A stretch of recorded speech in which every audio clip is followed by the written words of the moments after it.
नेता प्रतिपक्ष उमंग सिंघानी ने मध्य प्रदेश में 2023 विधानसभा चुनावों में वोट चोरी के गंभीर आरोप लगाए हैं। उन्होंने कहा कि मध्य प्रदेश में फर्जी जनादेश के आधार पर बीजेपी ने सरकार बनाई है और इस पूरे मामले में चुनाव आयोग की भूमिका संदिग्ध रही है।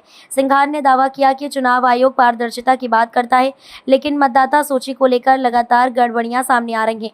सिंघार के मुताबिक केवल 2 महीने के भीतर 16 लाख से अधिक नए वोटर जोड़े गए, यानी हर दिन औसतन 26,000 मतदाता बढ़े। उन्होंने आरोप लगाया कि दिसंबर 2022 में 8.5 लाख वोटर हटाने का आदेश कागजों तक ही सीमित रहा। वहीं कई विधानसभा सीटों पर अचानक मतदाता बढ़ गए। उन्होंने कहा कि वोटर सूची की जानकारी ना तो वेबसाइट पर उपलब्ध कराई गई और ना ही पार्टियों के साथ साझा की गई। कई मामलों में दावे आपत्तियों के बावजूद नाम जोड़े गए और पोलिंग बूथों पर अलग अलग सूची भेजी गई। सिंघार ने सवाल उठाया कि इलेक्शन कमीशन का ऐप कौन चला रहा है और क्यों मतदाताओं का डेटा 3 साल तक सुरक्षित नहीं रखा जा रहा। उन्होंने आरोप लगाया कि औसतन प्रत्येक सीट पर 10,000 वोट बढ़े और हारने वाली सीटों पर साम दाम दंड भेद की नीति अपनाई गई। उन्होंने ये भी मांग की कि चुनाव आयोग को कांग्रेस नेता राहुल गांधी से माफी मांगनी चाहिए, क्योंकि उन्होंने ही वोट चोरी का मुद्दा राष्ट्रीय स्तर पर उठाया था। सिंघार ने यह भी कहा कि यदि इस मामले की निष्पक्ष जाँच नहीं हुई तो वे कोर्ट का दरवाजा खटखटाएंगे।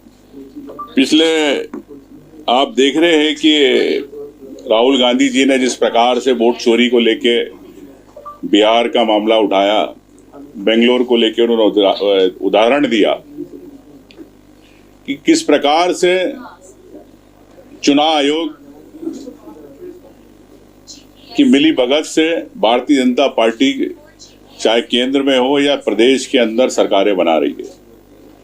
इसी तारतम्य में हमने मध्य प्रदेश के बारे में चीजें समझी, किस प्रकार से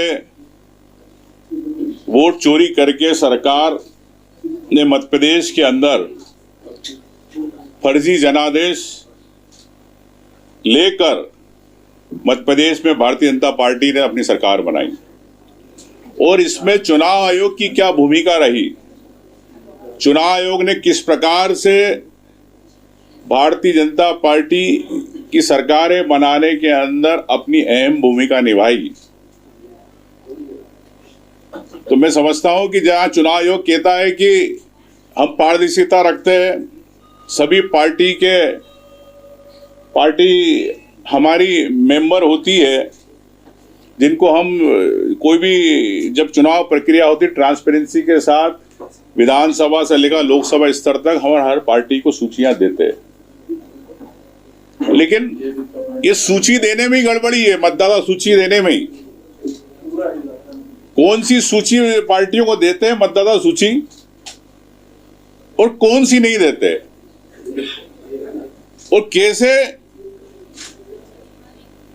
वोट बढ़ाए जाते या काटे जाते, ये मैं आपको बताना चाह रहा हूं।